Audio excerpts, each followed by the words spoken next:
أعوذ بالله من الشيطان اللعين الرجيم. بسم الله الرحمن الرحيم.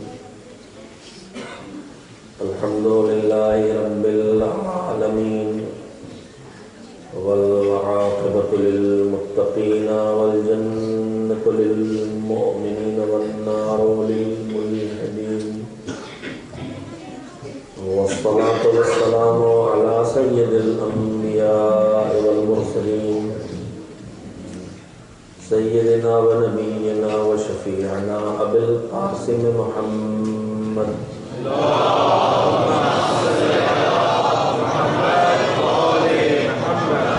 وآله الطيبين الطاهرين المعصومين المظلومين، واللعنة الدائمة الباقية على أعدائهم أجمعين من الآن إلى يوم الدين. أما بعد، فقد ورد في زيارة يوم عاشوراء عن الباقر عليه السلام. بسم الله الرحمن الرحيم.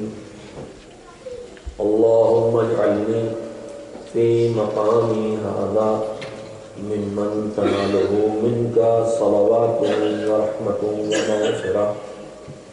اللهم اجعل محياي محيا محمد وآل محمد، ومماتي ممات محمد وآل محمد. صلوات علی محمد.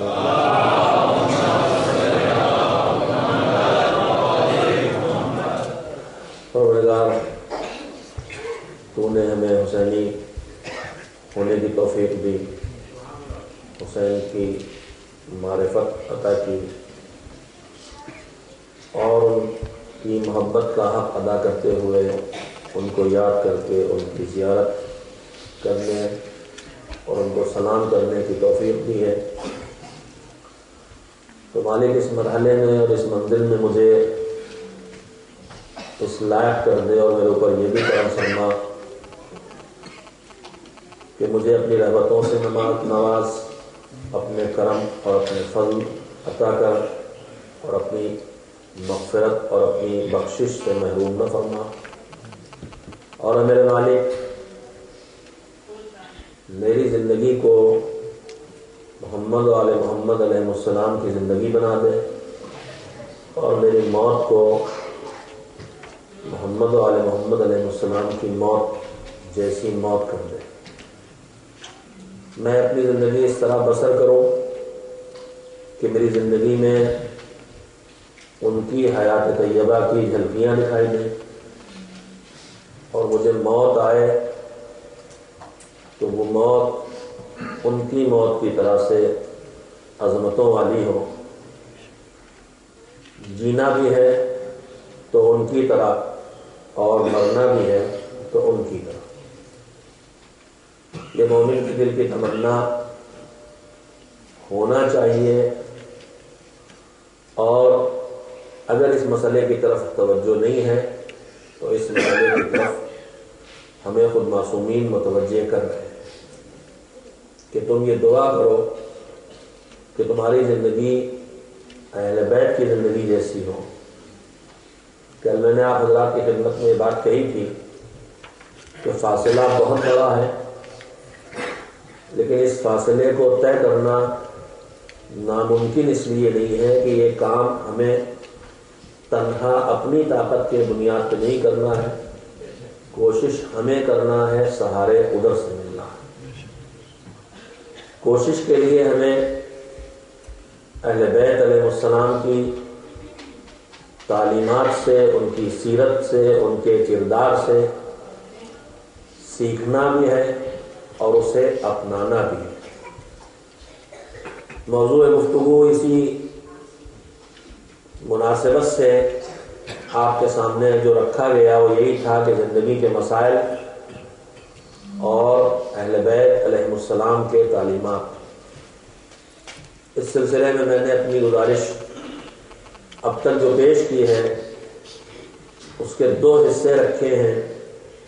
پہلے حصے میں روز یہ بات کہی ہے کہ اہل بیت ہی کیوں، اور دوسرے حصے میں پھر ان کے تعلیمات سے کوئی نہ کوئی ایک یا دو یا جزئی طور پر کوئی نہ کوئی بات ان کے تعلیمات سے آپ کے سامنے رکھنے کی کوشش کی ہے۔ آج بھی اسی نہج پر اپنی گفتگو کو اور آگے بڑھاتے ہوئے اپنے نوجوانوں کے سامنے خصوصیت سے یہ بات کہنا چاہوں گا کہ ہمیں اپنی زندگی بسر کرنے کے لیے ہر مرحلے حیات میں اور زندگی کی ہر اسٹیج میں، ہر شعبے میں یہ دیکھنا ضروری ہے کہ اس شعبے میں محمد و آل محمد کیا کہتے ہیں، اور زندگی کے اس مسئلے میں اہل بیت علیہ السلام نے کیا کیا، تاکہ ہم اسی سیرت کو، اسی کردار کو اپنا سکیں، یا اس فیصلے اور اس حکم اور اس تعلیم کی روشنی میں اپنی زندگی کے مسئلے کو حل کر سکیں اور اسے سیدھی راہ پہ رکھ سکیں۔ اہل بیت ہی سے کیوں ہم تعلیمات لیں، اس سلسلے میں روزانہ جو باتیں کہتا رہا ہوں، آج یہ گزارش اور کرنا چاہتا ہوں اور انشاءاللہ آپ متوجہ ہوں گے۔ عزیزو، انسان کی ایک زندگی ہے جس میں مختلف حالات سے وہ دوچار ہوتا ہے۔ کبھی زندگی میں آدمی غربت کا شکار ہوتا ہے، کبھی زندگی میں روزی کی وسعت پیدا ہو جاتی ہے، بلکہ دولت کی فراوانی آ جاتی ہے۔ کبھی صحت مند ہوتا ہے، طاقتور ہوتا ہے، کبھی بڑھاپا آتا ہے، کمزوری آتی ہے، بیماری آ جاتی ہے۔ کبھی انتہائی درجہ خوشیاں ہوتی ہیں اس کی زندگی میں، اور کبھی انتہائی درجہ غم ہوتے ہیں انسان کی زندگی میں۔ کبھی زندگی راحتوں میں ہوتی ہے اور کبھی زندگی مصیبتوں میں آ جاتی ہے۔ کبھی آدمی عزت، حیثیت اور سوسائٹی میں وقار کے ساتھ جیتا ہے، اور کبھی کبھی ایسا ہوتا ہے کہ ذلتوں کا شکار ہو جاتا ہے۔ تو ایک ہی انسان کی زندگی میں مختلف ادوار آتے ہیں، مختلف حالات آتے ہیں، مختلف زمانے آتے ہیں۔ آپ حضرات سے گزارش کروں گا کہ ممبر سے بھی نزدیک ہو جائیں اور ایک دوسرے سے بھی نزدیک ہو جائیں، تاکہ جگہ بڑھ جائے بیٹھنے والوں کے لیے۔ ایک بار صلوات بھیجیں اور تھوڑا تھوڑا سب لوگ آگے کی طرف درمیان میں تھوڑی جگہ دکھائی دے رہی ہے مجھے، جو گئے تھے اسے پور کر لیں تو خود بخود جگہ پیدا ہو جائے گی، جو حضرات دیر میں آ رہے ہیں۔ اور یہ تو آپ سے ہمیشہ کہا ہی جاتا ہے کہ آپ پہلے سے آگے بیٹھ جائیں تاکہ بعد میں آنے والوں کو زحمت نہ ہو۔ یہ بھی ہے کہ اس مجلس کا درس ہے، دوسروں کو زحمت سے بچانے کے لیے ہم زحمت اٹھانے پر تیار ہیں۔ ایثار اسی کا نام ہے کہ ہم اٹھنے کی زحمت برداشت کی لیتے تاکہ جو دیر میں آ رہے ہیں وہ زحمت کے شکار نہ ہو۔ حالانکہ انسانی فطرت یہی ہے کہ جو دیر میں آئے وہ بھوکتے، ہم جو پہلے سے آئے ہم کیوں زحمت اٹھائیں، لیکن یہ انسانی فطرت ہے اور یہ اسلامی مزاج ہے، اور مجلس اہل بیت کا مزاج ہے کہ ہم زحمت اٹھائیں گے، دوسرے کو زحمت نہ ہونے دیں گے۔ ایک صلوات بھیجیں جس میں کسی کو زحمت نہیں ہے۔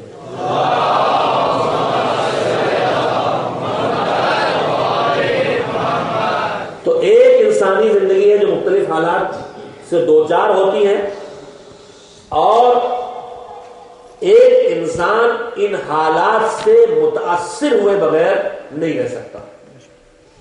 بھوک لگی ہو اور پیٹ بھرا ہو تو کیا دونوں حالتیں یکساں ہیں؟ دونوں کے اپنے اپنے اثر ہیں۔ پیٹ بھرا ہو تو مجلس اس لیے سمجھ میں نہیں آتی کہ نیند آ رہی ہے، بھوک لگی ہو تو مجلس اس لیے سمجھ میں نہیں آتی ہے کہ جلدی سے ختم ہو تو جا کے کھانا کھائیں۔ تو میں نے آپ سے ایسے ہی کہہ دیا، لیکن حقیقت یہ ہے کہ ان تمام حالات میں انسانی زندگی ان سے متاثر ہوتی ہے۔ غربت کا ایک الگ اثر ہوتا ہے۔ غریب آدمی مثلا سخت ہو جاتا ہے، جھگڑالو ہو جاتا ہے، پھر اسے فکر نہیں رہ جاتی۔ دولت کا ایک الگ اثر ہوتا ہے۔ دولت مند، اس کے اندر دکھاوا پیدا ہو جاتا ہے، غریب کے پاس ہے ہی دکھاوا کرے کا ایسے۔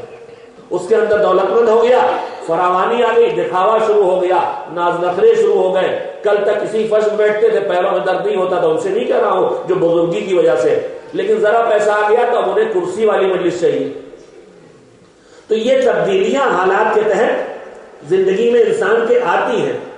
اگر آپ احکام اسلامی پہ نظر ڈالیں گے تو آپ کو اس سچائی کی جھلکیاں احکام اسلامی میں دکھائی دیں گی. میں تفصیل سے نہیں، صرف نمونے کے لیے عرض کرنا چاہتا ہوں کہ جو قاضی ہو، جو عدالت کا جج ہو، اس کے شرائط کیا ہیں وہ الگ مسئلہ ہے کہ وہ فقیہ ہو یا مجتہد ہو یا احکام خدا کو سمجھنے والا ہو، عادل ہو، وہ ایک الگ مسائل ہے. جس وقت جج فیصلہ کر رہا ہے اس وقت جو کتاب القضاء کہلاتی ہے اسلام میں، یعنی جہاں ججمنٹ کی بحث کی گئی ہے، اس میں جو باتیں لکھی ہیں آداب قضاوت میں، اس میں ان چیزوں کا لحاظ رکھنے کے لیے حکم دیا گیا ہے کہ بھوکا ہو، بہت تیز بھوک لگی ہو تو اس وقت فیصلہ نہ کرے، اس لیے کہ بھوک سے دماغ متاثر ہوگا، ممکن ہے جھنجھلاہٹ آ جائے اور اس میں غلط فیصلہ کر دے. بہت شدید نیند آ رہی ہو تو فیصلہ نہ کرے. تو اس طرح کے شرائط یہ بتاتے ہیں کہ انسانی زندگی کی سچائیوں اور انسان کی کمزوریوں میں ایک کمزوری یہ ہے کہ وہ بھوک سے بھی متاثر ہوتا ہے اور غلط راستے پہ جا سکتا ہے، غصے سے متاثر ہوتا ہے، غلط راستے پہ جا سکتا ہے، نعمتوں کی برآمدی سے متاثر ہوتا ہے، غلط راستے پہ جا سکتا ہے، نعمتوں کے چھن جانے سے متاثر ہوتا ہے، غلط فیصلے کر سکتا ہے. تو یہ جتنے حالات جن کے نمونے میں نے آپ کے سامنے رکھے ہیں یہ انسانی زندگی میں آتے بھی ہیں اور اس کا اثر ڈالتے بھی ہیں. آپ اور ہم بھی روزانہ اس مسائل کا تذکرہ کرتے رہتے ہیں اور اس کا تجربہ بھی کرتے رہتے ہیں. کبھی کبھی کسی کے پاس گئے سوال پوچھنے کے لیے واپس آئے کہ آج بگڑے ہوئے تھے مولانا، لگتا ہے کہ بہت تھکے ہوئے تھے. اس طرح بات نہیں کرتے تھے مولانا، آج ذرا غصہ دکھائی دے رہے تھے، لگتا تھا تھکے بہت تھے، لگتا تھا نیند پوری نہیں ہوئی تھی. تو یہ جو باتیں ہم محسوس کر سکتے ہیں، یعنی انسانی زندگی کی سچائیوں میں ایک سچائی ہے کہ الگ الگ حالات سے زندگی متاثر ہوتی ہے. اب جب زندگی متاثر ہوتی ہے تو پھر اس کی فکر بھی متاثر ہوتی ہے، اس کی عقل بھی متاثر ہوتی ہے، اس کے فیصلے بھی متاثر ہوتے ہیں. مگر میرے عزیزو، مجھے اس پوری کائنات میں کچھ انسان ایسے ملے ہیں جن کو ان میں سے کوئی چیز متاثر نہیں کرتی.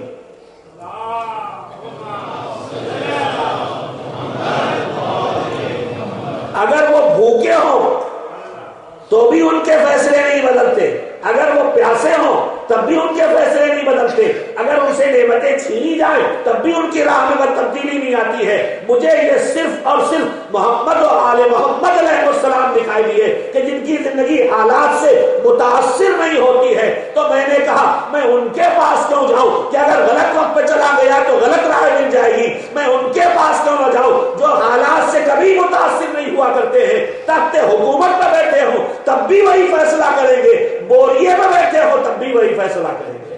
ایک صلوات بھیجیے محمد و آل محمد.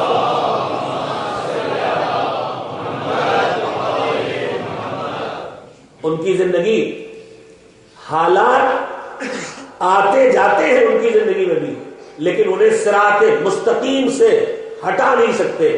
غلط رائے، غلط مشورے، غلط انداز حیات کی طرف لے جا نہیں سکتے. ہم آپ چھوٹی چھوٹی چیزوں سے متاثر ہوتے ہیں اور فطرت بھی ہے، لیکن ان کی زندگی کے جو اسباق ہیں، چھوٹے چھوٹے نمونے، اس کے میں اپنے بھائیوں اور اپنی بہنوں کے لیے نقل کر رہا ہوں. روایت کہتی ہے کہ چھٹے امام حضرت جعفر صادق علیہ السلام کا ایک فرزندوں میں سے ایک فرزند بیمار تھے اور عرصے سے بیمار تھے. تو جو راوی ہے جنہوں نے یہ روایت بیان کی ہے اصحاب امام میں، ان صحابی نے کہا کہ ہم امام کی خدمت میں آئے ان کے اس فرزند کی عیادت کے لیے، میرا کوسی کے لیے، پوچھنے کے لیے کہ بیٹے آپ کے کیسے ہیں، ان کی طبیعت کیسی ہے. تو آ کے بیٹھے تو امام سے گفتگو شروع کی. امام نے بتایا کہ ہاں طبیعت خراب ہے اور صورتحال اچھی نہیں ہے. امام کے اس جملے کے ساتھ ساتھ ابھی امام یہ بتا ہی رہے تھے کہ طبیعت بے چین ہے اور صورتحال، طبیعت خراب ہے اور صورتحال اچھی نہیں ہے اور زندگی اور موت کا کچھ اندازہ نہیں، اس طرح کی باتیں کر رہے تھے امام. اور امام جیسے باپ اپنے بیٹے کے لیے بتاتا ہے اس طرح سے اس کیفیت کو بتا رہے تھے کہ ایک مرتبہ گھر کے اندر سے کچھ آوازیں آئیں، رونے کی آوازیں، تو امام اٹھ کے گھر کے اندر گئے۔ جب امام گھر کے اندر گئے تو یہ کہتے ہیں ابھی کہ تھوڑی دیر کے بعد وہ آوازیں بند ہو گئی اور امام گھر کے باہر تشریف لائے۔ جب امام گھر کے باہر تشریف لائے تو راوی کہتے ہیں کہ ہم نے امام کے چہرے پر ایک عجیب و غریب قسم کا اطمینان دیکھا۔ ہم نے امام کے چہرے پر عجیب و غریب قسم کا اطمینان دیکھا تو ہم نے اس اطمینان سے یہ مطلب نکالا کہ فرزند کی حالت بہتر ہو گئی، اس لیے کہ چہرے پر اتنا اطمینان ہے، اس کا مطلب یہ ہے کہ ان کی حالت، بچے کی حالت کچھ نہ کچھ بہتر ہے۔ یہ سوچ کے ہم نے اس خوشخبری کو امام سے لینا چاہا۔ ہم نے کہا مولا کیا صورتحال ہے؟ تو امام نے فرمایا کہ بچے کا انتقال ہو گیا۔ بچے کا انتقال ہو گیا تو امام کے چاہنے والے نے کہا کہ مولا انتقال کے بعد آپ کے چہرے پر یہ اطمینان دکھائی دے رہا ہے، یہ اطمینان تو اس کی زندگی میں بھی اتنا اطمینان آپ کے چہرے پہ نہیں تھا جو اس کی موت کے بعد آپ کے چہرے پہ آ گیا۔ تو امام نے فرمایا کہ سنو، ہم اہل البیت یہی چاہتے ہیں کہ ہم مصیبتوں سے محفوظ رہیں، لیکن جب ہمارا مالک ہمارے لیے کوئی فیصلہ کر دیتا ہے تو پھر ہم اس فیصلے کے حوالے پوری طرح سے اپنے آپ کو کر دیتے ہیں۔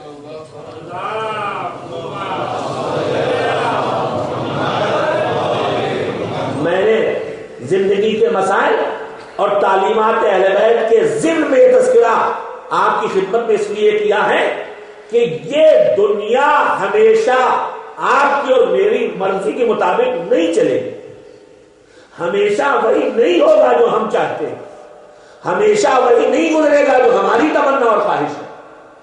اب ہوگا وہ ہماری مرضی کے مطابق نہیں ہوگا، کبھی وہ ہوگا جو ہم چاہتے ہیں اور کبھی وہ ہوگا جو ہم نہیں چاہتے ہیں۔ جب وہ ہو جو ہم نہیں چاہتے تبھی ہمیں زندگی میں مسئلہ پیدا ہوتا ہے۔ بچہ بیمار ہو گیا، زندگی کا مسئلہ ہم نہیں چاہتے، کاروبار بیٹھنے لگا، زندگی کا مسئلہ ہم نہیں چاہتے، گھر کے مسائل پیدا ہو گئے، زندگی کا مسئلہ ہم نہیں چاہتے۔ تو اس صورتحال میں مسئلے کا سب سے بڑا حل یہ ہے کہ جس کے بعد زندگی بے چینیوں سے نکل آئے گی کہ جو اللہ کا فیصلہ ہے اس پر ہم راضی ہیں۔ محمد علیہ السلام کے تعلیمات میں ایک بنیادی تعلیم یہی ہے کہ تم جو چاہتے ہو اس کے لیے کوشش بھی کرو، وہ سوچو بھی، اس کی راہیں بھی تلاش کرو، لیکن جب وہ نہ ہو جو تم چاہتے ہو تو جو اللہ کا فیصلہ ہے اس کے حوالے اپنے آپ کو کرو۔ ہماری اور آپ کی زندگی، میں نے پرسوں یہ گفتگو شروع کی تھی کہ ہم جب زندگی کی گاڑی آگے بڑھتی، شادی ہوتی ہے، پھر کاروبار میں، نوکری میں جاتے ہیں، پھر صاحب اولاد ہوتے ہیں، تعلقات بنتے ہیں، اور اس کے بعد ایک انسان ہوتا اور نہ جانے کتنے مسائل زندگی میں ہوتے ہیں، کتنی ذمہ داریاں ہوتی ہیں۔ اس کو ان لفظوں میں بھی آپ کہہ سکتے ہیں کہ میں ایک انسان ہوں، لیکن میں ایک انسان اکیلا نہیں ہوں، میں کسی کا باپ ہوں، میں کسی کا بیٹا ہوں، میں کسی کا شوہر ہوں، میں کسی کا دوست ہوں، میں کسی کا پڑوسی ہوں، میں کسی کا باس ہوں، میں کسی کا ملازم ہوں، میں کہیں تعلقات ہیں میرے۔ تو ایک آدمی کی زندگی کے اتنے پہلو ہیں اور ان سب پہلوؤں پر اسے نگاہ رکھنا ہے۔ میں بیٹا ہوں، بیٹے کی حیثیت سے مجھے کیا کرنا ہے؟ میں باپ ہوں، باپ کی حیثیت سے مجھے کیا کرنا ہے؟ میں شوہر ہوں، شوہر کی حیثیت سے مجھے کیا کرنا ہے؟ میں بزنس مین ہوں، مجھے تجارت کے کاروبار کے لحاظ سے کیا کرنا ہے؟ میں ملازم ہوں، مجھے ملازم ہونے کے لحاظ سے کیا کرنا ہے؟ میں کسی کا افسر اور باس ہوں، مجھے باس ہونے کے لحاظ سے کیا کرنا ہے؟ میں کسی کا پڑوسی ہوں، مجھے پڑوسی کے لحاظ سے کیا کرنا ہے؟ آدمی انہی ذمہ داریوں کو جب ادا کرنے نکلتا ہے تو پریشانیوں کا شکار ہوتا ہے، الجھنوں کا شکار ہوتا ہے، مسائل کا شکار ہوتا ہے۔ ان مسائل، ان الجھنوں اور ان پریشانیوں کا ایک اصولی حل میں آپ کی خدمت میں آج تعلیمات اہل بیت علیہ السلام کی روشنی میں کرنا چاہتا ہوں کہ مجھے یاد رہے کہ میں بیٹا ہوں، مجھے یاد رہے کہ میں باپ ہوں، مجھے یاد رہے کہ میں شوہر ہوں، مجھے یاد رہے کہ میں باس ہوں، مجھے یاد رہے کہ میں پڑوسی ہوں، مجھے یاد رہے کہ میں دوست ہوں، مجھے یاد رہے کہ میں افسر ہوں، مجھے یاد رہے کہ میں ملازم ہوں، مگر اس سب کے ساتھ مجھے یہ بھی یاد رہے کہ میں بندے خدا ہوں، میں باپ ہوں، بندے خدا بھی ہوں، میں بیٹا ہوں بندہ خدا بھی ہوں، میں شوہر ہوں بندہ خدا بھی ہوں، میں دوست ہوں بندہ خدا بھی ہوں۔ میں پورے یقین کے ساتھ آپ سے عرض کرتا ہوں کہ اگر زندگی کے ہر پہلو میں مجھے اگر یہ یاد رہے کہ میں باپ ہونے کے ساتھ بندے خدا بھی ہوں، بیٹا ہونے کے ساتھ بندے خدا بھی ہوں، شوہر ہونے کے ساتھ بندے خدا بھی ہوں، اگر زندگی کے ہر مرحلے میں یاد رکھے تو یہ ایک ایسا بنیادی نسخہ ہے کہ اگر اس چیز کو یاد رکھے گا زندگی کا بڑا حصہ مسائل سے خالی ہوتا چلا جائے۔ آدمی یاد رکھے کہ میں بندے خدا ہوں، ایک فیصلہ، ایک اصول زندگی یہ طے کر لے، اور دوسرا اصول زندگی یہ طے کر لے کہ جو اللہ نے میرے لیے کر دیا مجھے اس پر اپنے آپ کو راضی کرنا ہے۔ یہ وہ بنیادی باتیں ہیں جن کے بعد زندگی کے الگ الگ مسائل حل ہو سکتے ہیں۔ میں نے کل یا پرسوں تعلیمات اہل بیت علیہ السلام کے تذکرے کے ضمن میں ایک بات یہ کہی تھی کہ پوری زندگی کے مسائل کے لیے ایک چیز ہے بیلنس اور اعتدال کا پیش نظر رکھنا۔ آج ایک چیز اور، چونکہ بالکل وقت بچا نہیں، آج کی شب اور کل کی شب ہے، لہٰذا میں تیزی سے مختصر کر کے پوائنٹس آپ کے سامنے جو تعلیمات محمد وآل محمد سے مجھے سمجھنے کو ملا ہے ان میں سے کچھ باتیں آپ کی خدمت میں رکھنا چاہتا ہوں۔ ایک طرف ہے اعتدال اور بیلنس، دوسری طرف جو تمام، میں نے کل یہ بات کہی تھی کہ ایک طریقہ علاج یہ ہوتا ہے کہ بیماری کے بعد دوا دی جائے بیمار کو، اور ایک سوچ یہ پیدا ہوئی ہے کہ بیماری کو آنے ہی سے روکا جائے۔ جو بیماریاں پانی سے پیدا ہو رہی تو پانی کی صفائی کا خیال رکھا جائے، کھانے کی صفائی، جہاں جہاں سے بیماریاں نکل رہی ہیں وہ دروازے بند کیے جائیں۔ بیمار ہو کے علاج کرنا ایک طریقہ ہے، اور بیمار ہونے سے خود کو بچانا یہ دوسرا طریقہ۔ اسلام بنیادی طور پر اسی کا قائل ہے کہ بیمار ہونے سے اپنے آپ کو بچایا جائے۔ اس سلسلے میں جو زندگی کے اصول دیتے ہیں اہل بیت علیہ السلام، ان میں سے ایک بنیادی قانون، جیسے میں نے کل عرض کیا تھا کہ اعتدال ہے زندگی کا قانون، ویسے ہی ایک زندگی کا قانون اور اہل بیت سے ملی ہوئی تعلیم ہے نظم و نسق اور ڈسپلن کو برقرار رکھنا۔ زندگی میں نظم و نسق اور ڈسپلن کو برقرار رکھنا۔ میں نے چند دنوں پہلے آپ سے کہا تھا کہ اہل بیت علیہ السلام کی پوری سیرت پہ نظر ڈالیے تو عبادت کو پڑھنا شروع کیجیے تو لگتا ہے زندگی میں اس کے علاوہ کچھ نہ کیا ہوگا۔ ان کی سخاوت کو دیکھیے تو لگتا ہے جب اتنا بانٹا ہے تو زندگی میں کمانے کے علاوہ کچھ نہ کیا ہوگا۔ ان کے علم کے چیپٹر کو دیکھنا شروع کیجیے تو لگتا ہے جب اتنا پڑھایا ہے، اتنا سکھایا ہے تو اس کے علاوہ اور کچھ کرنے کا وقت ہی آپ کے پاس نہ رہا ہوگا۔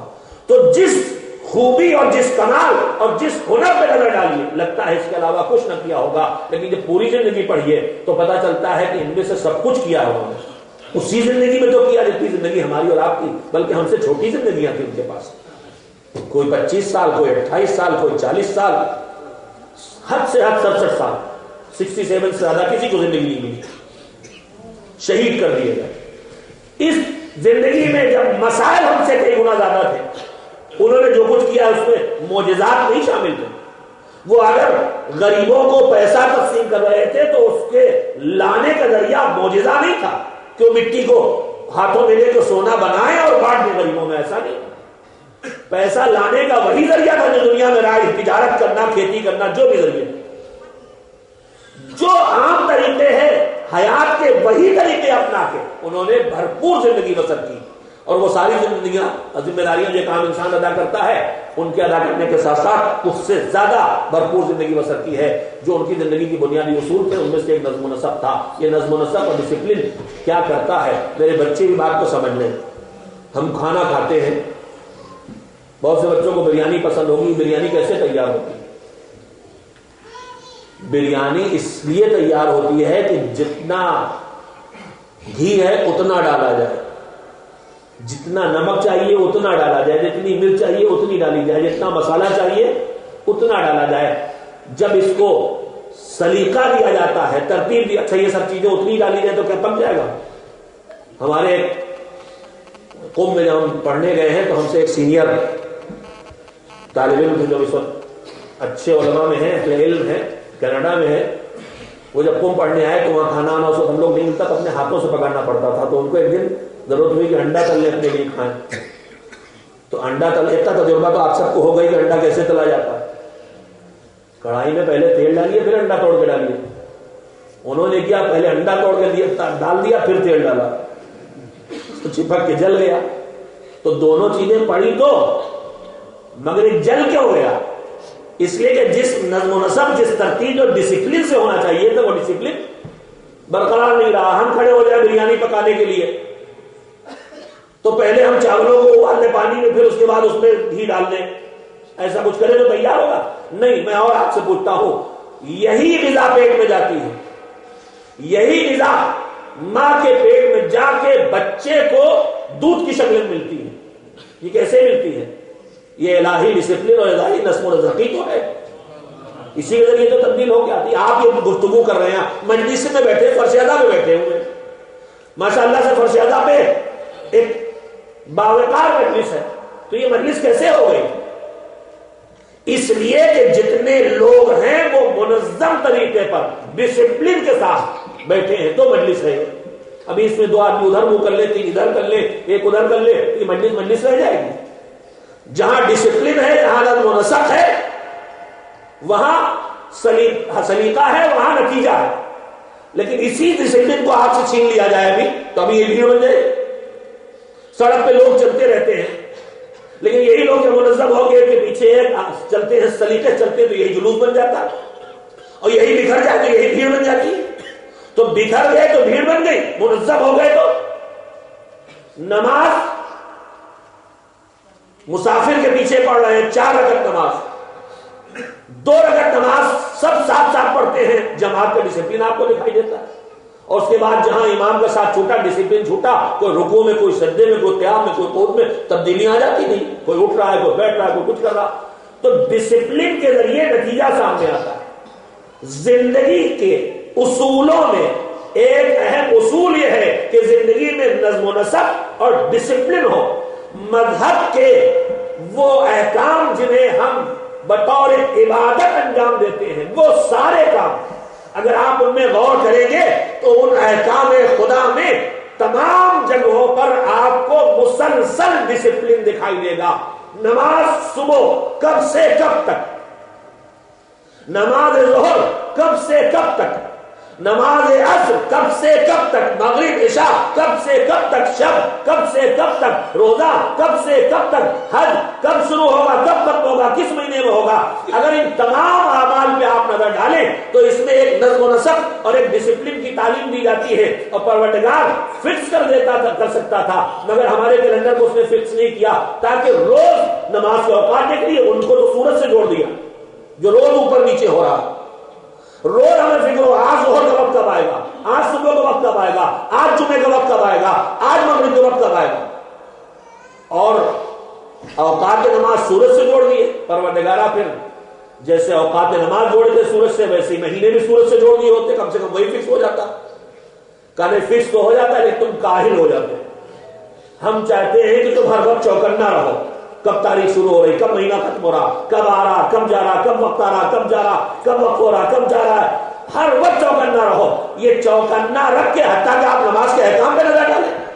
نماز ایک عبادت ہے, کتنا ڈسپلن اس کے اندر اللہ نے رکھا. آداب نماز کی شکل میں کھڑے ہو حالت قیام میں, آنکھیں کہاں ہو, کا سجدگاہ پہ, کا رکوع میں گئے, کا قدموں میں, دونوں پیروں کے درمیان, کا تشہد میں بیٹھے, کا گود میں, ہاتھ کہاں, کھڑے ہیں زانوں پر, رکوع میں ہے کا دونوں گھٹنوں پہ, کیسے کا انگلیاں کھلی ہوئی. میں مردوں کے لیے عرض کر رہا ہوں, تھوڑا سا فرق عورتوں مردوں کے ساتھ. کیسے کا پیچھے کی طرف ڈھکے گئے, پیر کیسے کا سیدھے قیام میں ہو تو 4 انگلیوں کا فاصلہ کم سے کم ہو دونوں پیروں کے درمیان, انگلیاں کا بالکل سیدھی ہو. تو اگر ان ساری قنوت کے لیے ہاتھ اٹھایا تو بالکل سیدھے ہاتھ ہو, آسمان کی طرف ہو, انگلیاں ملی ہوئی, انگوٹھے الگ, چہرے کے سامنے اتنا بلند ہو کہ بالکل منہ کے سامنے آ جائے, نہ اس سے اوپر نہ اس سے نیچے. یہ سب کیا ہے؟ زندگی کے چھوٹے چھوٹے کاموں میں اللہ مسلسل ہمیں ڈسپلن اور نظم و نسق کا عادی بنا رہا ہے تاکہ یہ پابندی تمہیں پورے مذہب میں ڈسپلن کا عادی بنا دے, نظم و نسق کا عادی بنا دے. محمد و آل محمد علیہ السلام کے تعلیمات میں ایک بنیادی تعلیم یہی ہے کہ ان کی زندگی میں بھرپور نظم و نسق پایا جاتا ہے. آپ کبھی یہ نہ دیکھیں کہ ان کی زندگی میں کہ کام کسی وقت کا ہو اور انجام کسی وقت دے رہے ہو. ایک صلوات بھیجے محمد اس موضوع کو خصوصیت سے آپ کی خدمت میں عرض کرتے ہوئے کل تھوڑی گنجائش اور پیدا کرتے بھائی محمد وآل محمد صلوات آگے اور تھوڑا رائٹ سائڈ تھوڑا آگے تھوڑا رائٹ سائڈ چلیے آتے رہے گا لوگ باہر ہے کیا بلا لیجیے بیٹھ گئے محمد وآل محمد آواز بلند صلوات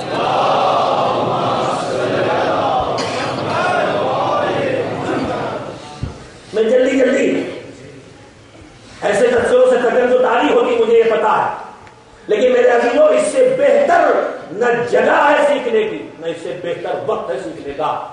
میں نے کسی دن آپ کی خدمت میں بات کہی تھی کہ معصومین کی ہدایات میں یہ بات موجود ہے کہ دعا تب کرو جب تمہارے دل نرم ہو۔ دعا کرنے کے لیے جیسے حکم دیا گیا ہے ویسے ہی معصومین کی سیرت یہ بھی بتاتی ہے کہ بات دل پہ اثر تب کرتی ہے جب دل قبول کرنے کے لیے تیار ہو، دل نرم ہو۔ ایام عزا کا کی ایک خصوصیت یہی ہے کہ اس میں ہر صاحب ایمان کا دل کربلا کے طفیل میں نرم ہو جاتا ہے اور اس میں گنجائش پیدا ہو جاتی ہے کہ وہ اچھی بات کے اثر کو قبول کرے۔ بس میں ایک بات میں دو باتیں اور جلدی آپ کی خدمت درج کروں کہ زندگی کے مسائل کے لیے جو بنیادی تعلیمات ہیں معصومین علیہ السلام کے، اس میں سے ایک بنیادی تعلیم یہ بھی ہے جس کی طرف ہماری توجہ کم ہے۔ ہم اپنی زندگی کے نظم و نسق اور زندگی کے ڈسپلن اور زندگی میں بیلنس، اس کی طرف ہمارا دھیان کم ہے، اور خاص کر کے اس میں جو سب سے بڑا نقصان ہم اٹھاتے ہیں وہ بیلنس کی کمی اور نظم و نسق اور ڈسپلن کی کمی کے باعث اللہ سے ملی ہوئی سب سے بڑی نعمت کا نقصان اٹھاتے ہیں۔ سب سے بڑی نعمت دین کے بعد سب سے بڑی نعمت کا نام ہے زندگی اور عمر اور وقت۔ ہم اس نظم و نسق کی کمی سے اور ہماری زندگی کے بہت سے مسائل پیدا ہی اسی لیے ہوتے ہیں کہ ہم اس نعمت کو صحیح طور پر یوز نہیں کر پاتے، اس کی قیمت کا احساس نہیں کر پاتے۔ میں اپنے نوجوانوں کی خدمت میں خاص کر کے کہ جن کے پاس ابھی ہم کمزوروں کے مقابلے میں زندگی کا بڑا ذخیرہ باقی ہے، ان کی خدمت میں چوتھے امام حضرت زین العابدین علیہ السلام کو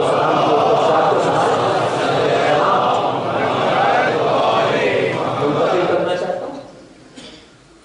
چوتھے امام نے فرمایا کہ یہ انسان صبح سے شام کرتا ہے تو اس کی زندگی روزانہ 3 مصیبتوں کا سامنا کرتی ہے، 3 مشکلیں اس کی زندگی میں آتی ہی ہیں اور اس کو خود ان مصیبتوں کا احساس نہیں ہوتا۔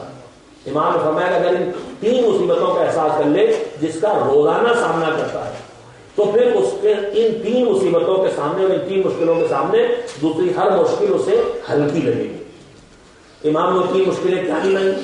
دیکھیے ہم نے اور آپ نے کبھی خود سے ان جو امام جن چیزوں کو مشکل کہہ رہے ہیں ہم نے انہیں کبھی مشکل محسوس کیا ہے؟ ہم نے اپنے حساب میں بھی انہیں کبھی مشکل قرار دیا ہے؟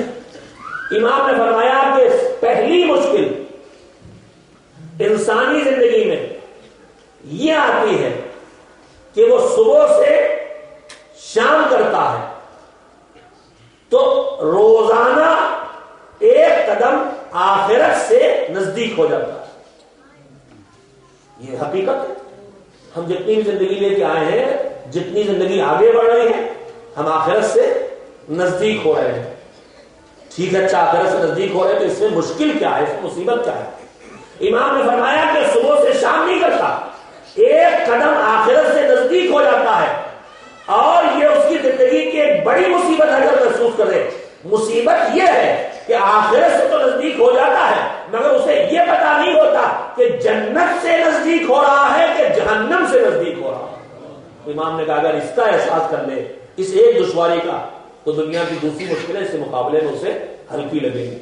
حقیقت بھی یہی ہے کہ اگر ہمیں واقعی احساس ہو جائے کہ ہم آگے تو بڑھ رہے ہیں لیکن جنت کی طرف بڑھ رہے ہیں کہ جہنم کی طرف بڑھ رہے ہیں، اگر اس کا احساس ہو جائے تو پھر یہ مشکل اتنی بڑی مشکل لگے گی دوسری مشکلیں سے مقابلے میں چھوٹی ہو جائے گی۔ دوسرا جملہ امام نے فرمایا صبح سے شام نہیں کرتا بلکہ زندگی میں اور مشکل اس کی آتی ہے وہ کیا مشکل ہے؟ کہاں یہ دن بھر کی روزی حاصل کرتا ہے۔ میرے مولا ہم نے اتنی محنت کی، اتنی کوشش کی، اتنی دعائیں کی، ساری زندگی کا بڑا حصہ اسی روزی کے حصول پہ لگایا ہے، کمائی پہ لگایا، کمانے پہ لگایا، آپ کہہ رہے ہیں یہ مصیبت ہے؟ تو امام نے فرمایا کہ ہاں یہ جو روزی آ رہی ہے اس کے پاس، یہ بھی ایک مشکل ہے جو اس کی زندگی میں پیدا ہو رہی ہے۔ کیوں مشکل ہے؟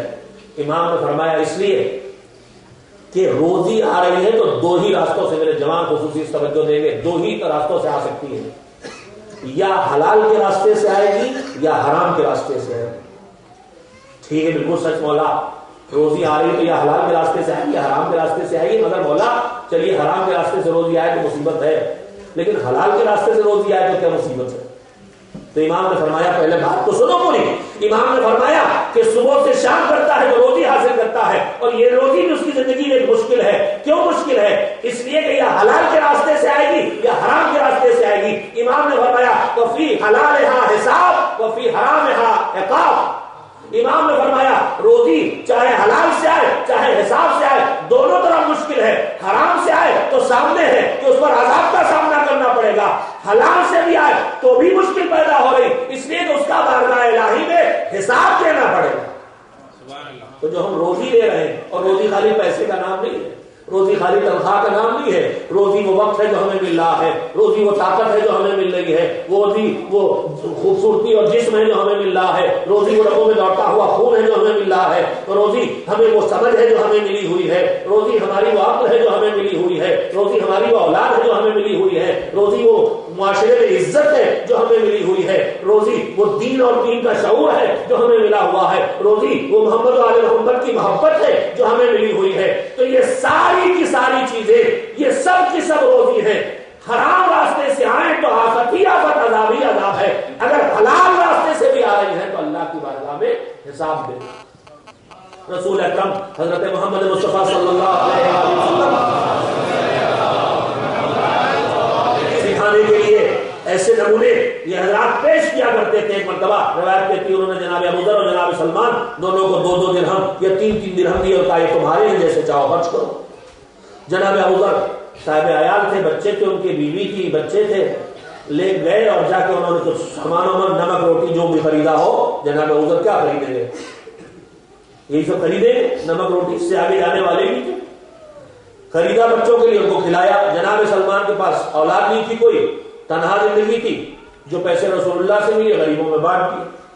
اگلا دن آیا، پیغمبر نے دونوں کو بلایا کہ آج تک تم کو 2 درہم دیے تھے، کہا ہاں، کہ اس کا حساب دو۔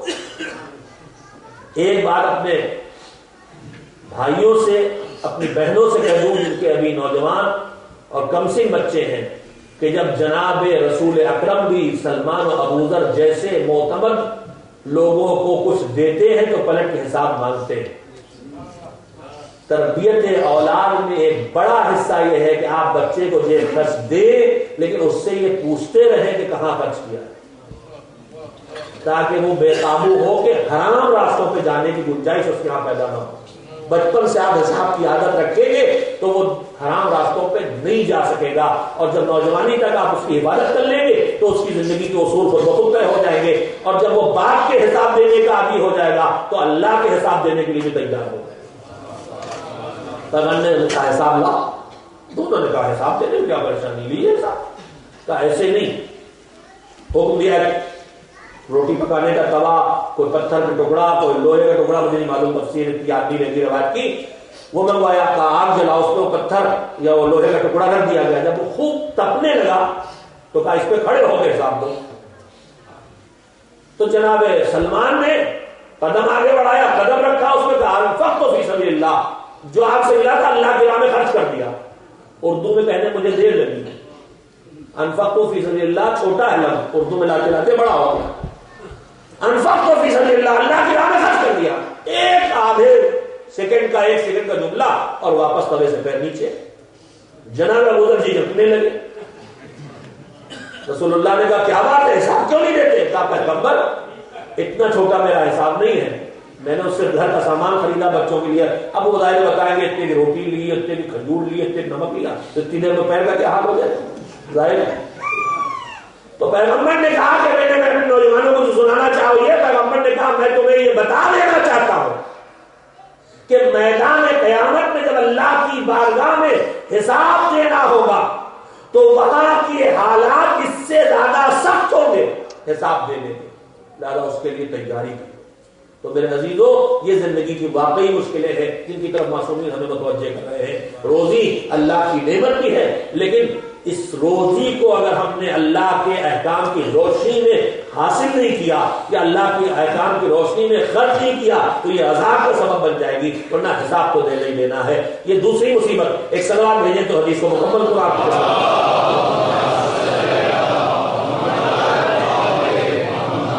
تو امام نے فرمایا کہ 3 مشکلوں کا سامنا انسان کرتا ہے۔ پہلی مشکل یہ ہے کہ زندگی کا ایک دن نہیں گزرتا، آخرت سے ایک قدم نزدیک ہو جاتا ہے۔ دوسری مصیبت کہ دن نہیں گزرتا اور روزی حاصل کرتا۔ تیسری چیز اس کے لیے میں نے حدیث آپ کو سنائی جو میرے موضوع سے مربوط ہے۔ امام نے فرمایا کہ صبح سے شام نہیں ہوتی انسانی زندگی میں، بلکہ زندگی کا ایک دن کم ہو جاتا۔ ہم جتنی بھی زندگی لے کے خود تو نہیں جانتے ہماری زندگی کتنی، ہماری عمر کتنی ہے، ہم کتنے دن اس دنیا میں رہیں گے، لیکن اللہ جانتا ہے، اس کی طرف سے معین ہے۔ تو جو ایک دن گزر رہا ہے وہ ایک دن ہماری لائف سے گھٹ رہا ہے۔ اس میں کیا مصیبت ہے مولا؟ کیا یہ زندگی کا ایک دن گھٹتا ہے اور اس کا اسے احساس نہیں ہوتا، حالانکہ اس کی جیب سے اس وقت کے دوران میں امام نے فرمایا کہ اس کی جیب سے اگر ایک درہم یا ایک دینار کم ہو جائے تو اس کو افسوس ہوتا ہے کہ آج ایک ڈالر گر گیا، آج ایک پاؤنڈ کھو گیا۔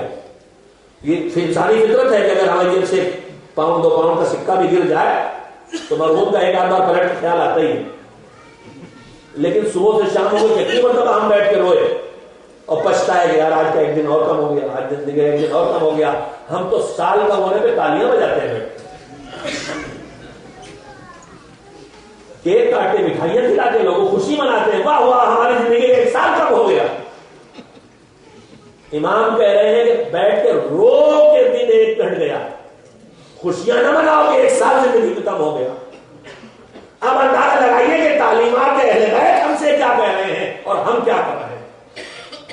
امام نے کہا یہ زندگی کی ایک بڑی مصیبت ہے، اور اس سے قیمتی جملہ فرمایا مولا نے، کہا زندگی کا ایک دن کم ہوتا ہے تو کبھی پلٹ کے آدمی یاد نہیں کرتا۔ ایک ڈالر، ایک پاؤنڈ، ایک درہم، ایک دینار، ایک روپیہ چلا جائے تو یاد کرتا ہے روپیہ کب ہو گیا، اس کے بعد کا جملہ اس سے قیمتی ہے۔ امام نے فرمایا حالانکہ یہ جو درہم چلا گیا، یہ جو دینار چلا گیا، یہ جو ڈالر چلا گیا، یہ جو پاؤنڈ چلا گیا، اس کے واپس مل جانے کا چانس باقی ہے، مگر زندگی کا جو دن چلا گیا ہے پلٹ کے واپس ملنے والا نہیں۔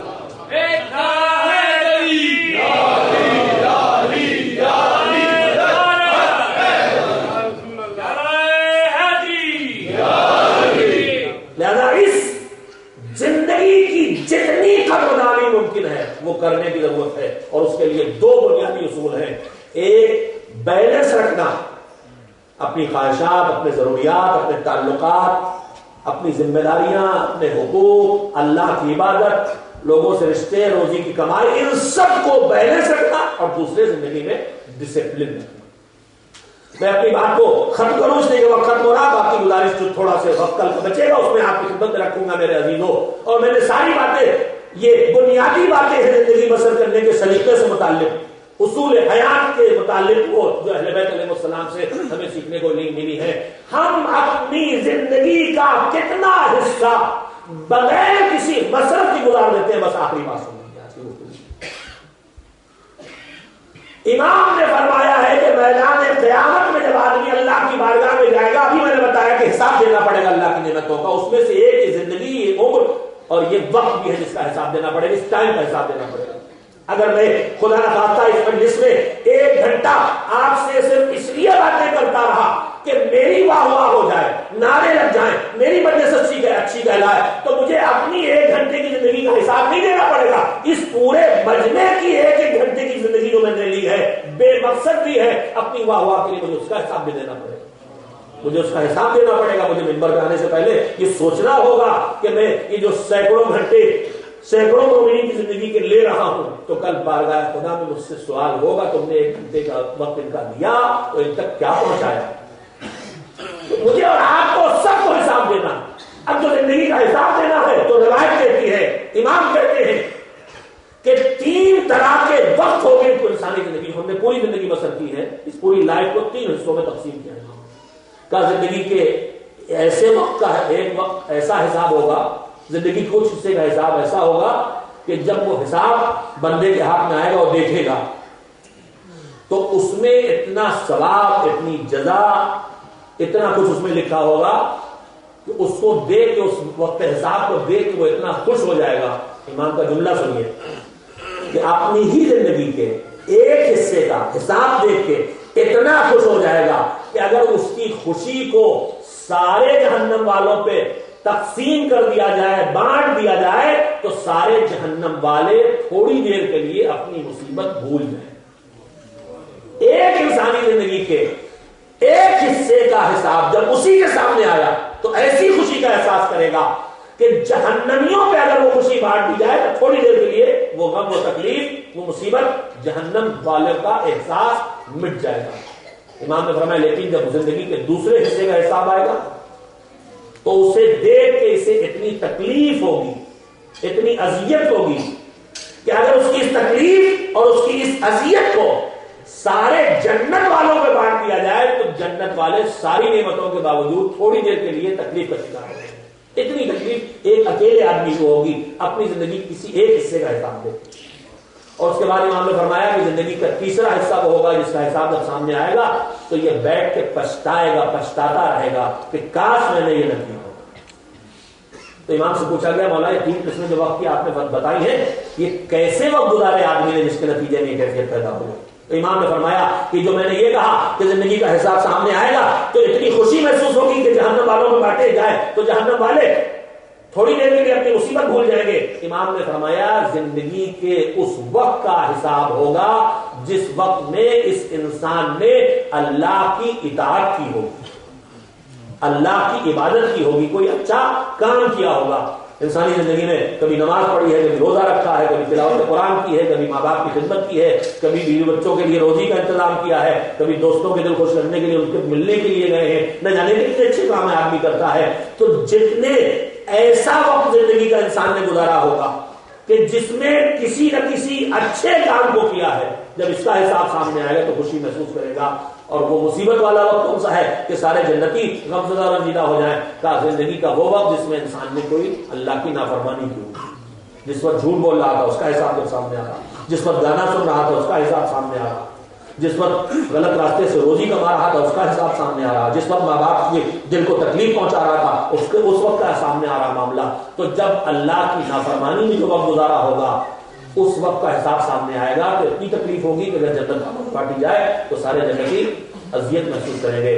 میں نے جو حدیث سنائی تینوں حصے سنانے کے لیے، لیکن خصوصیت سے میرے موضوع سے جڑی ہوئی بات یہ کہ ہم اپنے وقت کا بڑا حصہ نہ اچھے کام میں لگاتے نہ برے میں، یوں ہی گزار دیتے، ضائع کر دیتے. امام نے فرمایا کہ زندگی کا تیسرا حصہ جس کا حساب دے کے پچھتائے گا یہ وہ وقت ہوگا جس کو اس انسان نے نہ کسی نیکی میں لگایا ہوگا نہ کسی برائی میں لگایا ہوگا، بیکاری میں گزار دیا ہوگا. پچھتائے گا کہ کاش میں نے یہ وقت بیکاری میں نہ گزارا ہوتا. تو میرے عزیزوں میں اپنی بات کو ختم کر رہا ہوں. تعلیمات اہل بیت ہم سے یہ کہہ رہے ہیں کہ تمہاری اس چھوٹی سی اور مختصر سی زندگی دنیا میں بھی کامیابی کے لیے اور آخرت میں بھی کامیابی کے لیے اعتدال اور بیلنس کے ساتھ ساتھ نظم و نسق اور ڈسپلن کی بھی ضرورت ہے تاکہ یہ ڈسپلن زندگی میں بھی دنیا میں بھی کامیابیوں تک پہنچائے اور آخرت میں بھی کامیابیوں تک پہنچائے. بس میں آپ سے معذرت خواہ ہوں کہ میں نے آپ کے ذہنوں کو تھکایا، لیکن میں نے کوشش کی ہے کہ تعلیمات اہل بیت علیہ السلام کے جتنے تذکرے مجھ سے ہو سکے میں آپ کی خدمت میں پہنچاتا رہوں، جنہیں اگر اپنایا جائے تو زندگی کے کچھ نہ کچھ مسائل انشاءاللہ دنیا کے بھی حل ہوتے آخرت کے بھی حل ہوتے رہیں گے. اور میں پھر آپ کو وہی بات کہوں گا کہ یہ بات مومن کو طے کر لینا ہے کہ ہمیشہ وہ نہیں ہونا ہے جو میری مرضی. مجھے اپنے آپ کو اللہ کی مرضی کے حوالے کرنا ہے، مجھے اپنی ذمہ داریاں ادا کرنا ہے، مجھے اپنی کوششیں کرنا ہے، زندگی کے آخری لمحے تک کرنا ہے، لیکن اس کے بعد مالک کی مرضی کے حوالے کرنا ہے. کربلا بھی یہی پیغام دے رہی ہے.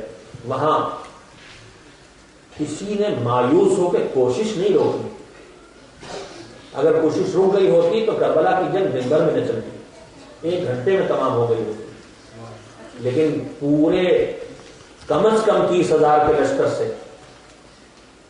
صرف 72 افراد، جن میں سے 6 مہینے کے اصغر جیسے کمسن بچے بھی ہیں، ان کی جنگ ہو اور پورے دن چلے، یہ صرف اور صرف اس بات کا ثبوت ہے کہ ہمارے پاس جتنی طاقت ہے وہ ہم لگا رہے ہیں زندگی کی حفاظت کے لیے، زندگی کی بقا کے لیے، اور اس کے بعد مرضی معبود کے حوالے اپنے آپ کو کر رہے ہیں۔ صبح سے جنگ شروع ہوئی، اس جنگ میں جو جتنی جلدی شہید ہوا اتنی جلدی اسے مصیبتوں سے نجات مل گئی، اس لیے کہ 7 محرم سے پیاس تو سب کی شروع ہو گئی، مگر یہ پیاس بجھنا کب شروع ہوگی؟ جب سوکھے گلوں میں خنجر چل جائیں گے، پیاس بجھ جائے، علی جامع کوثر سے سیراب ہوتے ہیں۔ لہذا کربلا میں جو جتنی جلدی شہید ہوا اتنی جلدی مصیبتوں سے نجات مل گئی، اور جو جتنی دیر تک زندہ رہا اتنی دیر تک مشکلوں اور مصیبتوں کا سامنا کرتا رہا۔ اسی لیے آپ دیکھیں گے کربلا میں حسین سے جو جتنا قریب تھا وہ اتنی دیر میں شہید ہوا۔ دنیا کبھی کبھی سوچتی ہے کہ حسین محبت سے ان کو روکے تھے، مگر یہ کون سی محبت ہے کہ اور دیر تک زندہ رہیں تاکہ اور پیاسے ہوں، تاکہ اور بھوکے رہیں، تاکہ اور زخم لگے۔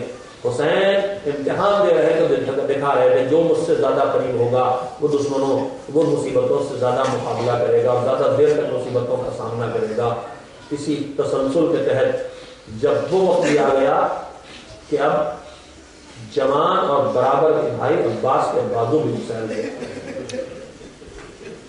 قاسم کے جسم کے ٹکڑوں کو سمیٹنے کے بعد حضرت ابوالفضل عباس کے جنازے کو ترائی کے کنارے چھوڑا اور حسین خیموں میں واپس آ گئے۔ اب بچہ کون ہے؟ اب حسین ہے، اور حسین کا کڑیل جوان رفت جگر اکبر۔ اکبر نے ہاتھوں کو جوڑا، بابا اجازت دیجیے۔ حسین نے کہا بھیا میں لال کیا اسی دن کے لیے پالا؟ کہا بابا پھر کیا آپ مجھے اجازت کر دیں گے تو آپ جائیں گے اور میں دیتا ہوں؟ بابا آپ اجازت دے دیجیے۔ حسین نے کہا بیٹا اگر جانے کا قصد کر ہی لیا ہے تو مجھ سے پہلے تمہاری پھوپھی کا حق تمہارے اوپر ہے، جاؤ خیموں میں اپنی پھوپھی سے اجازت لو۔ اکبر خیمے میں آئے، بڑی مشکل سے بابا سے اجازت ملی ہے، خیموں میں پہنچے گا بابا میں اجازت دے دی پھوپھی ہمیں، مقصد میں جانے کی اجازت دیجیے۔ تمہارے سر سے پیر پر نظر ڈالی، بیٹا بیٹا کیا اسی دن کے لیے پالا؟ ٹھیک ہے پھوپھی اماں اگر آپ جانے نہیں دیتی بابا جائے گے، پھر کل میدان قیامت میں دادی کو کیا جواب دے کہ آپ نے اپنے بیٹے کو بچا لیا اپنے زہرا کے لال کو؟ نہیں بیٹا پھر تجھے بھی قربان کر دوں گی اپنے بھیا کی جان کی حفاظت کے لیے، جاؤ اجازت ہے۔ اکبر کو اجازت ملی، خیمے سے باہر نکلنے۔ ہمیشہ آپ نے جملہ سنا ہے اور ہمیشہ یہ جملہ بے چین کرتا ہے، ہم نے گھروں سے جنازوں کے نکلنے کی صورت دیکھی، 2 حصوں میں وارث تقسیم ہو جاتے ہیں، بیویاں گھر کے اندر رہ جاتی ہیں، مرد باہر ہوتے ہیں، اور چونکہ بیویوں کو بس اب اس کے بعد دیدار ملنے والا نہیں ہوتا لہذا تڑپ تڑپ کے رخصت کرتی ہے۔ روایات میں کربلا میں رخصت ہونے کے مناظر میں یہ جملہ صرف علی اکبر کے لیے لکھا ہے کہ علی اکبر جب خیمے سے نکل رہے تھے تو خیموں سے بیویوں کے ایسے بے چین ہونے کی آواز آتی تھی جیسے بھرے گھر سے کسی جوان کا جنازہ نکل رہا ہو۔ اکبر جب خیمہ کا پردہ اٹھاتے تھے پردہ گر جاتا تھا، پھر پردہ اٹھاتے تھے پھر پردہ گر جاتا تھا۔ کیوں ایسا ہو رہا تھا؟ اکبر خیمے سے باہر نکلنے لگے، خیمے کا پردہ اٹھایا کہ ایک مرتبہ زینب آگے بڑھی، میرے لال ایک بار اور کلیجے سے لگ جا۔ پھر پردے کا پردہ اٹھایا، پھر آپ آگے بڑھی، پھر ام لیلا آگے بڑھی، میرے لال بس ایک بار اور کلیجے سے لگا دے۔ پھر پردہ اٹھایا، ایک مرتبہ قدموں میں نبی سے رحم سکینہ لپٹ گئی، بھیا اب تک جو مقتل میں گیا زندہ واپس نہیں آیا، بس ایک بار اور کلیجے سے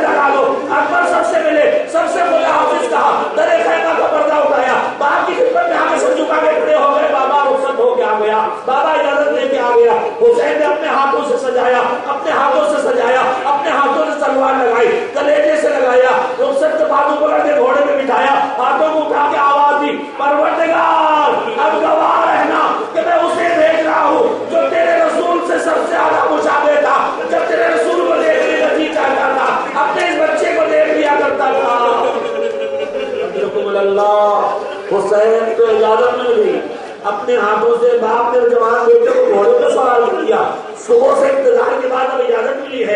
اکبر پوری جوانی کے جوش کے ساتھ دشمنوں سے انتقام لینے کے لیے تیزی سے گھوڑے کو آگے بڑھا رہے ہیں۔ گھوڑا دوڑایا تھا کہ ایک مرتبہ عجیب و غریب آواز کانوں میں آئی، ایسا لگا جیسے کوئی زمین پہ گرا ہو، ٹھوکر کھا کے گر پڑا ہو۔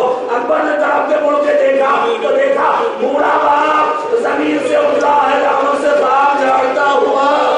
اکبر بے چین ہو گئے، ارے بابا آپ نے کر دیا کیا؟ میری زحمت کیوں فرمائی؟ بیٹا تم نہیں سمجھ سکتے، بس اتنا کرنا جب تک میں دکھائی دیتا رہوں مڑ کے اپنا چہرہ مجھے دکھاتے رہے۔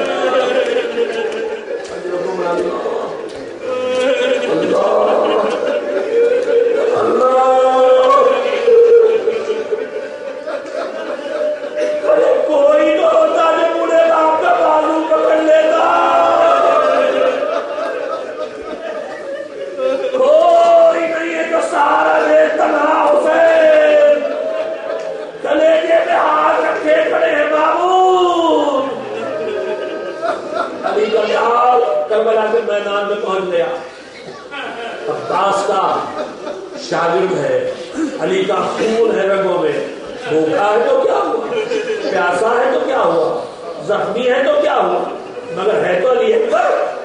دشمن نے حملہ کیا تو کوفیوں کو ایسا لگا جیسے علی آ گئے ہیں، جدھر حملہ کرتے ہیں دشمن گائے کی طرح پھٹ جاتے ہیں، راستہ بن جاتا ہے، سر اڑ کے گر رہے ہیں، تنو سر میں جدائی ہوتی چلی جا رہی ہے، پورے لشکر میں ایک انتشار برپا ہے۔ امر ساتھ میں بگڑی ہوئی صورتحال دیکھی، ایک مرتبہ آواز دی، ارے یہ علی کا لفظ جگر ہے، اس کی رگوں میں حسین کا خون ہے، یہ عباس کا شاگرد ہے، یہ ایسے لڑو گے تو کبھی قابو کا نہ آئے گا، بلکہ یہ منصوبہ بنا دیا گیا۔ ایک چھوٹے سے رسالے میں ایک ٹکڑے نے علی اکبر پہ حملہ کیا اور کبھی گاہ میں ظالم نیزہ لے کے چھپ گیا۔ ادھر جواب میں علی اکبر نے پوری تیزی سے گھوڑا دوڑایا، تیزی سے دوڑتا ہوا گھوڑا، اس پر بیٹھے ہوئے اکبر، ادھر سے ظالم نے پوری طاقت سے نیزہ چلایا، نیزے سینے کا بوسہ لیا، پسلیوں کے درمیان جگہ بنائی اور کلیجے تک اتر گیا۔ ظالم نے گھبرا کے چاہا نیزے کو کھینچے تو نیزے کی آدھی سینے میں ٹوٹ گئی۔ اکبر نے گھوڑے کے گلے میں باہیں ڈال دی، ارے مجھے خیمے تک پہنچا دے، تیرے بابا کو میدان تک آنے کی زحمت نہ کرنا پڑے، مگر چاروں طرف سے ظالم کو نے گھیر لیا، تلواروں کی بارش شروع ہو گئی۔ ارے قاسم گھوڑوں کی سموں سے پامال ہوئے تھے تو جس نے اکبر پشت فرس پہ تلواروں سے ٹکڑے ٹکڑے ہو گیا۔ نہ رک سکے اکبر، زمین پہ آ گئے، بابا کو مدد کے لیے نہیں پکارا، ایک جملہ سے بھی کہا، بابا زندگی کا آخری سلام، مدد کے لیے سے نہیں پکارا کہ اب تک جب کوئی مدد کے لیے پکارتا تھا تو بابا کے ساتھ اکبر چلے جاتے تھے، اب حسین اکیلے ہوتے کیسے آئیں گے، کمر تو پہلے ہی ٹوٹ چکی ہے۔ تب بابا آخری سلام، حسین کے کانوں میں آواز پہنچی، کمر پکڑی میرے لال، تیرے بعد اب زندگی جینے کا کیا مزہ باقی رہ گیا۔ حسین مقتل کی طرف چلے، تب وہ آواز آ رہی ہے، یا علی، یا علی، یا علی، ارے سمجھے اللہ لالو، جو کبھی نجف کے علی کو پکارتے ہیں بابا، کمر ٹوٹ گئی، آنکھوں کا نور چلا گیا، کچھ دکھائی نہیں دیتا، بابا بازو پکڑ کے جماعت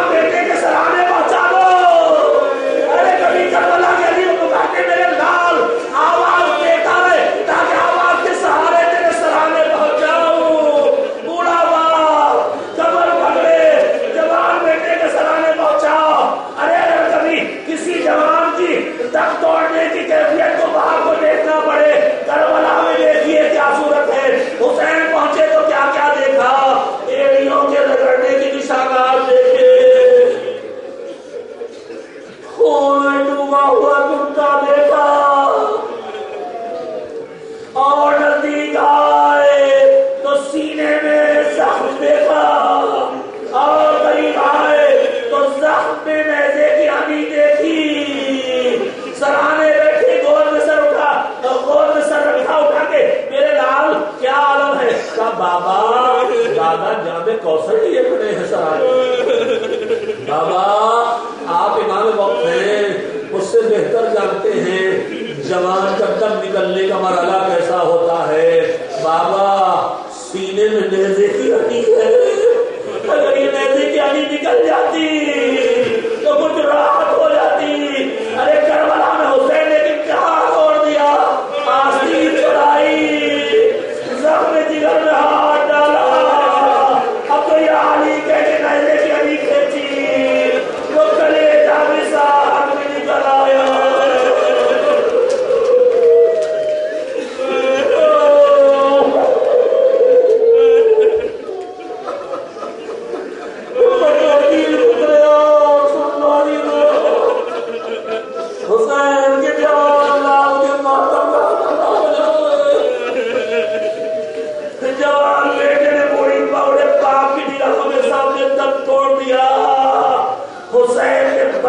پوری طاقت سمیٹی, کلیجے سے لاش کو لگایا تاکہ تنہا خیمے تک پہنچا دے, مگر اتنی طاقت باقی نہ تھی. زمین پہ جوان لاش کو لٹا دیا, ارے باخیموں کا رک دیا. بنی ہاشم کے بچوں اب کوئی نہیں ہے, بس تم بچے ہو, آ کے اپنے جوان بھائی کی لاش لے چلو. ارے کٹے کٹے بچے جمع ہو گئے, جوان علی اکبر کا لاشا خیموں میں آ گیا. واہ علی اکبر, واہ حسینہ, واہ محمدہ, واہ فاطمہ. ماتم بڑھتا ہے, جوان کی لاشا آیا ہے, دولہا خون کا سہرا باندھ گیا ہے.